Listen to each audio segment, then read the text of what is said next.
Katika siku ya hii leo tumebahatika kuwa na MC ambaye alikuwa anaratibu mipango yote kuanzia mwanzo mpaka mwisho wa vipindi katika siku ya hii leo, lakini pia nipende kumuuliza maswali mawili matatu mtazamaji au kufahamu, lakini pia aweze kutupa dondoo mbili tatu. Anawezaje kufanya kazi hii, lakini pia anawezaje kuhusianisha kazi hii na masomo yake anayoyafanya. Habari ya kwako? Salama, ya kwako? Salama pia, tumsifu Yesu Kristo. Milele amina.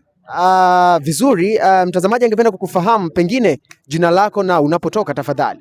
Kwa majina anaitwa Crispo, natokea TIA. Huyu ni Crispo ambaye yeye anatokea pale TIA. Nimepata kukuona kwa mbali ukiwa mratibu, ukifuatilia kwa ukaribu mambo yalivyokuwa yanaenda kutoka mwanzo mpaka mwisho. Je, wewe katika kozi ambayo unasoma unaihusianisha vipi kozi hiyo, lakini pia na vitu unavyovifanya hapa? Naam, kwa kwanza kabisa huduma zinafanyika kwa utukufu wa Mungu, lakini pia hii imekuwa ni kama naweza nikasema kipaji pengine. Kwa hiyo ni vitu vili tofauti ukilinganisha na kozi ambayo mimi ninasoma, lakini pia na kile ambacho ninakifanya.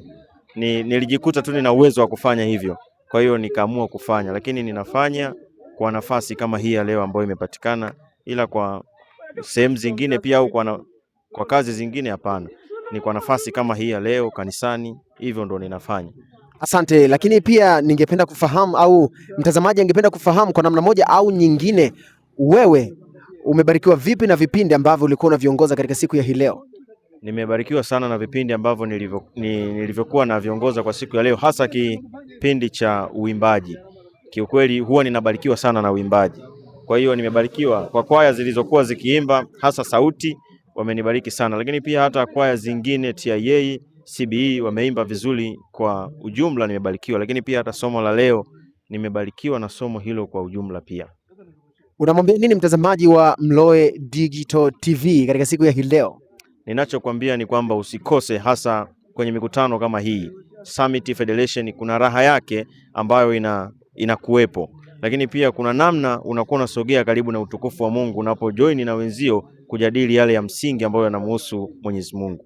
Nikushukuru sana kwa muda wako, lakini pia nikushukuru kwa kile ambacho Mungu amekubariki, lakini pia nikualike katika matangazo ya moja kwa moja ambayo yanatokea hapa tulipo katika kanisa la Adventista wa Sabato Butimba, lakini pia nikutakie safari njema huko uendako.